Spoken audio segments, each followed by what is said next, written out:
지난주 미국 10년물 국채 금리가 결국 5%를 돌파했습니다. 이날 마침 파월 연준 의장이 뉴욕 경제 클럽에서 통화 정책과 경제 전망에 대한 연설이 있었습니다. 파월은 기조 연설에서 금리 동결을 시사했지만 질의응답 시간에 날카로운 매파의 발톱을 여실히 드러냈습니다. 결과적으로 순식간에 10년물 금리가 발작하듯이 급등하더니 마침내 그날 장 마감 후 강력한 심리적 저항선을 단숨에 뚫고 말았습니다. 따라서 오늘 포커스 톡의 주제는 미 10년물 국채금리 충격, 자산시장 붕괴 신호일까입니다. 오늘의 이슈 포인트는 파월의 말에 숨겨진 매파의 발톱, 장단기 금리 역전의 변곡점, 그리고 10년물 금리 고점은 어디일까 등입니다. 자, 이제 그러면 상세한 그 이야기 속으로 들어가 보겠습니다. 안녕하세요. 포커스 네트워크의 오버 박사입니다. 지난주 목요일 미국 자산시장에서 순식간에 발작이 일어났습니다. 이날 정오 파월 연준 의장은 뉴욕 경제 클럽에서 예정되었던 일정을 소화하고 있었는데요. 기조 연설을 마친 후 질의응답 시간에 10년물 국채 금리가 갑자기 튀어오르기 시작했습니다. 급기야 이날 장 마감 후 마의 5% 저항선을 뚫어버렸습니다.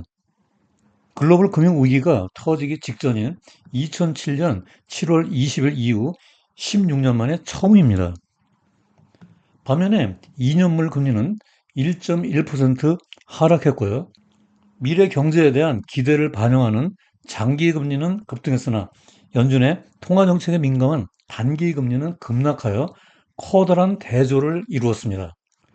이날 장단기 금리가 반대로 움직인 것은 시사하는 바가 매우 큰데요. 뒤에서 더 자세하게 설명드리도록 하겠습니다.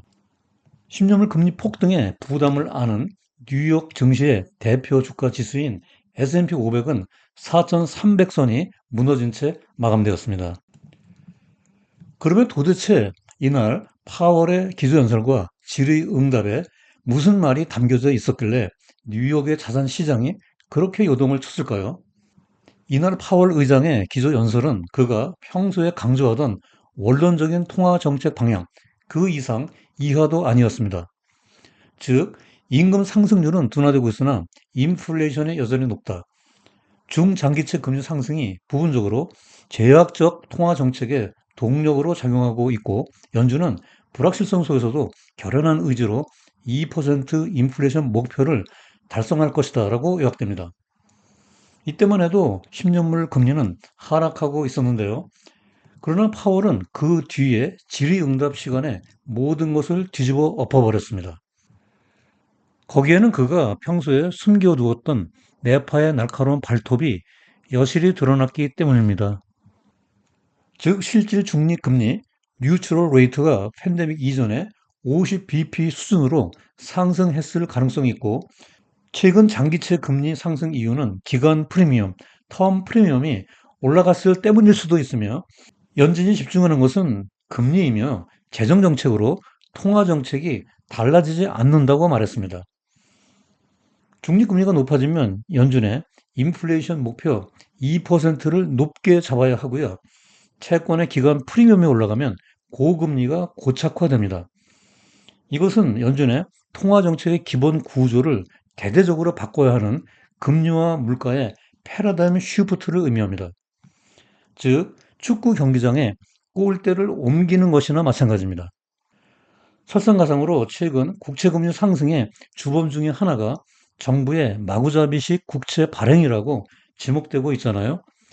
그런데 중앙은행의 통화 정책이 금리에 초점을 두는 것은 맞지만 재정 정책에 눈을 감아버리는 것은 두 정책의 공조와 팔러시 믹스를 스스로 포기하는 것과 마찬가지가 아니겠어요?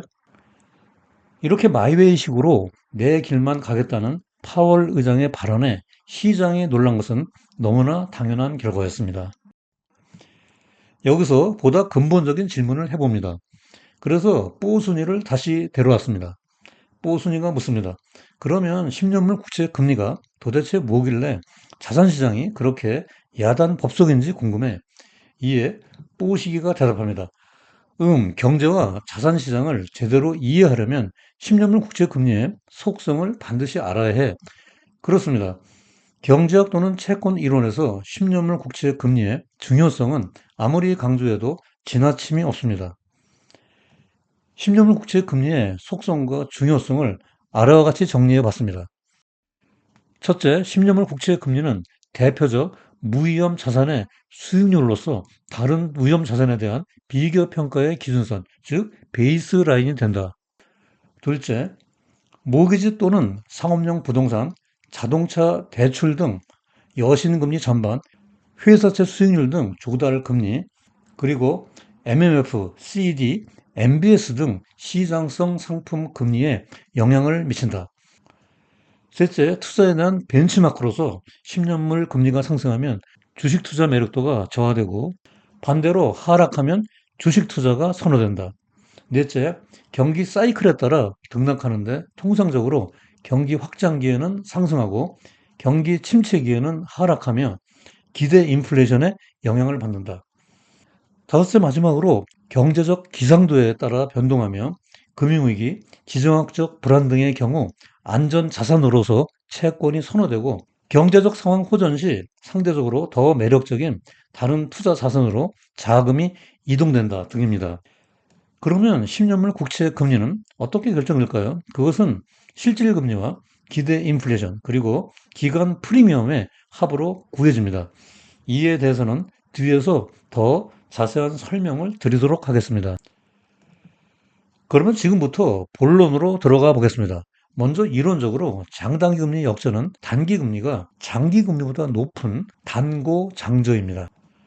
반대로 장단기 금리가 정상화되면 단기 금리가 장기 금리보다 낮아져 단저 장고가 됩니다.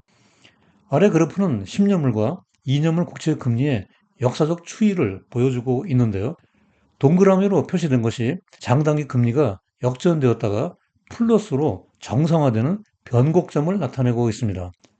장단기 금리 역전 후 예외 없이 회색 막대의 경기 침체 구간에 진입했고요. 초록색 원은 경기 침체 구간 안에서 변곡점을 찍었고 빨간색 원은 경기 침체에 진입하기 전에 미리 변곡점을 통과했습니다. 근본 긴축 사이클에서 장단기 금리 역전 폭이 한때 마이너스 108bp까지 벌어졌으나 지난 10월 20일 금리 발작이 일어나던 날 마이너스 14bp까지 좁혀졌습니다. 이날 단기 금리인 2년물 금리는 급락한 반면 장기 금리인 10년물 금리는 급등했기 때문입니다. 이렇게 장단기 금리가 반대 방향으로 움직이는 이유는 다음과 같습니다. 2년물 단기 금리 하락은 연준의 긴축 통화 정책이 종료되고 금리 인하를 선반영하고 있다는 신호입니다. 반면에 10년물 장기 금리가 상승한 것은 기대 인플레이션의 상승과 경기 확장에 대한 전망 때문입니다. 따라서 맨 오른쪽 노란색 원에서 보듯이 머지않아 변곡점을 통과할 것으로 예상됩니다. 뒤에서 여기 사각형 점선으로 표시된 구간을 확대하여 그때의 사례를 자세하게 분석해 보도록 하겠습니다. 여기 이 그래프는 글로벌 금융위기 발발 직전에 금리의 움직임을 보여주고 있는데요. 맨 위에 노란색 선이 연준의 유효 기준 금리입니다.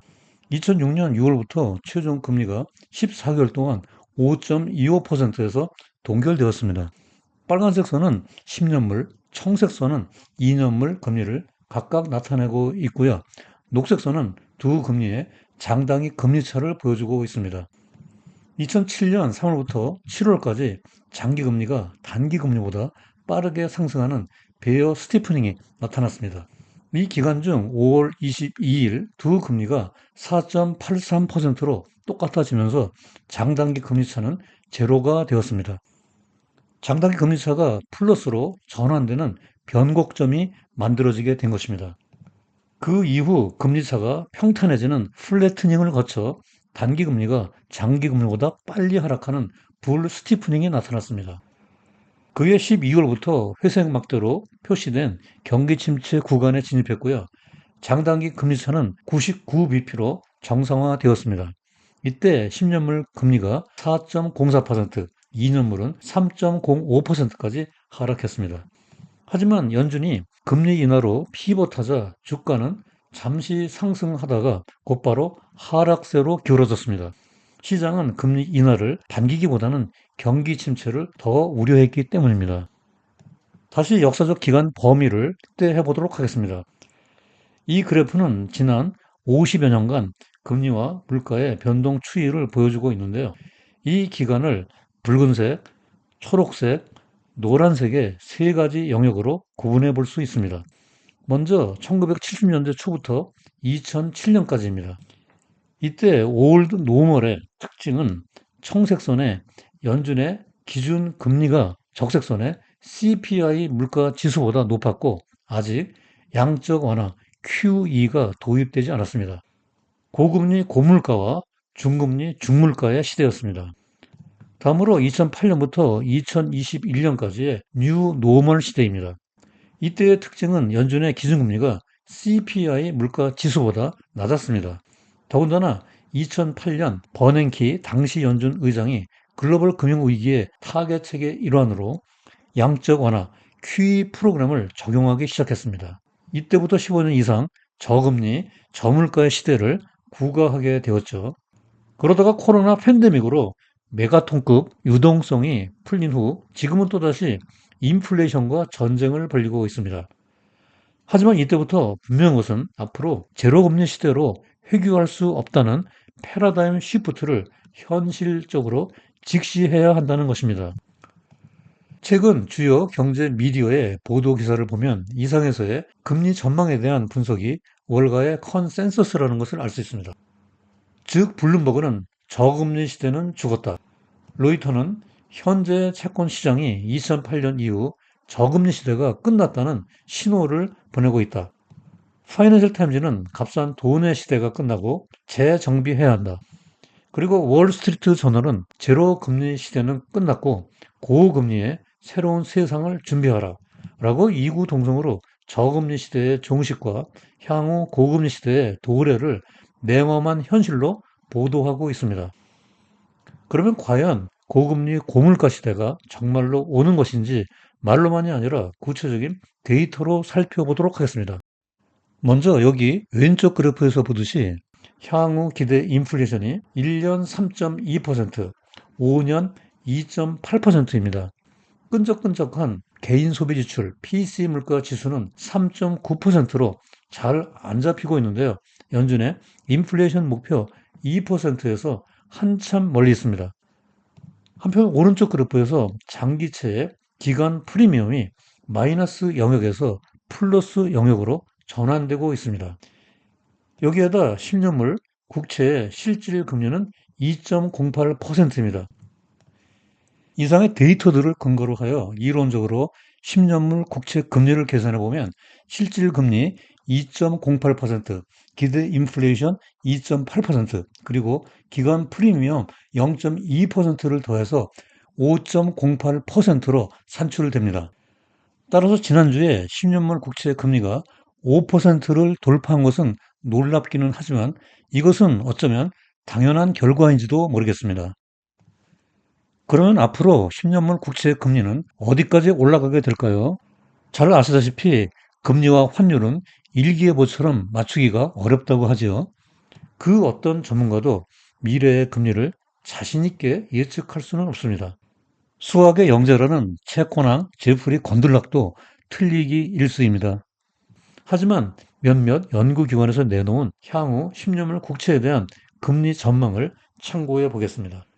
먼저 RBC 캐피탈은 국채 수익률이 높아지는 것은 굉장히 단순하다. 연준이 금리를 빠르게 인하하고 싶지 않을 것이고 조기 금리 인하를 기대하던 시장이 하이어 포 런거에 점차 동의하고 있기 때문이다. 뱅크 오브 아메리카는 5에서 5.5% 사이에서 최고점을 찾을 것이며 단기채에서 장기채 선호로 돌아설 것이다. 그리고 울프 리서치는 채권 금리가 5%를 넘는 오버슈팅 가능성이 있고 그 다음 저항선은 2006년, 2007년 최고점인 5.25%에서 채권의 패닉세를 이어갈 수 있지만 이러한 금리 수준으로는 어딘가는 부러지고 말 것이다. 연말이나 내년 1분기에 채권의 강력한 반전으로 이어질 것이라고 전망하고 있습니다. 여기서 연구기관들의 발표 내용을 정리해보면 10년물 금리가 단기적으로 더 올라갈 수도 있으나 장기적으로는 고점을 찍고 하락 후 채권 시장이 안정을 찾아갈 것이라는 전망이 우세합니다. 한편 최근 BCA 리서치가 흥미있는 자료를 하나 내놓았는데요. 여기에서 보듯이 국채금리 상승은 전형적으로 금융사고를 치고 끝난다는 것입니다. 이 그래프에서 몇 가지 대형 사고만 예를 들어보면 1987년 블랙 먼데이, 2000년대 초 닷컴 버블, 2008년 대금융위기, 2018년 글로벌 채권 투매 현상들이 그것들입니다. 국채금리의 가파른 상승 후 대형 금융사고가 터졌고 그런 다음 채권금리가 하락하면서 채권 시장이 안정을 되찾았습니다. 근본 긴축 사이클 막바지에서 폭등하고 있는 10년물 국채 금리도 무슨 대형 사고로 이어질 수 있다는 경고입니다. 참고로 BCA 리서치는 캐나다에 거점을 두고 있는 세계 굴지의 연구기관으로 정평이 나 있습니다. 자, 이제 마지막으로 오늘 영상의 주요 내용과 시사점을 포커스 포인트로 정리해 보겠습니다. 첫째로 인플레이션이 목표치에 비해 여전히 높아 연준의 추가적 금리 인상 가능성이 상존하고 있습니다. 그러나 여기 왼쪽 그래프에서 보듯이 글로벌 펀드 매니저 60%는 연준의 금리 동결에 무게를 두고 있고 금리 인하로의 피벗은 내년 2분기 말에 기대되고 있습니다. 둘째로 10년물과 2년물 장단 금리차는 베어 스티프닝 후 짧은 플래트닝을 거쳐 불 스티프닝으로 정상화가 될 것입니다. 오른쪽 에컨 폴캐스팅의 금리 모델에 따르면 10년물 금리가 5에서 5.5% 구간인 5.15%에서 고점을 형성 후 내년 10월 말까지 4.12%로 하향 안정될 것으로 예측되고 있습니다. 저금리 시대는 종식되고 중금리, 고금리 수준에서 상당 기간 머무를 것으로 예상됩니다. 셋째로 10년물 금리 고점이 확인되면 단기물보다 중장기채 비중을 확대할 기회라고 할 수 있으나 원금 보존이 안 되는 TLT는 분할 매수로 접근해 나가는 것이 안전한 투자입니다. 그리고 레버리지인 TMF는 변동성에 각별히 유의해야 합니다. 또한 연준이 정책금리 인하 시 과거 사례에서처럼 주가 하락 가능성에 유의하면서 경기 저점 부근에서 향후 대세 상승장을 위한 위험자산 포지션을 확대해 나가는 것이 바람직한 투자 전략이라고 할 수 있겠습니다. 현재 장단기 금리차의 변곡점이 가까워지면서 지금은 주식과 채권 등 자산시장의 변동성이 그 어느 때보다도 커지고 불확실성이 높아지고 있습니다. 이러한 시기에는 보수적 투자 접근 방법으로 리스크 관리에 만전을 기해 나갈 때라는 점에 각별 유의하면서 자신만의 투자 원칙을 세워나가는데 참고하시기 바랍니다. 포커싱 네트워크는 매번 영상의 방송 전체 대본을 블로그 우보의 경제나무에 업로드해드리고 있습니다. 먼저 영상 시청하신 후 아래 블로그에 접속하면 컨텐츠의 구체적인 데이터 확인과 세부 내용에 대한 리뷰가 가능하니 자막 대신에 많이 활용해 주시기 바랍니다. 요즘 대내외적으로 시장 여건은 안 좋아도 가을이 아름답게 깊어가고 있는 계절입니다. 이번 주도 알차게 보내시기 바라고요. 오늘 영상이 도움되었다면 구독과 좋아요 부탁드립니다. 다음에도 여러분들의 경제지식을 넓히고 투자 생활에 힘과 도움이 되는 유익한 영상으로 또다시 찾아뵙겠습니다. 오늘도 끝까지 시청해 주셔서 대단히 감사합니다.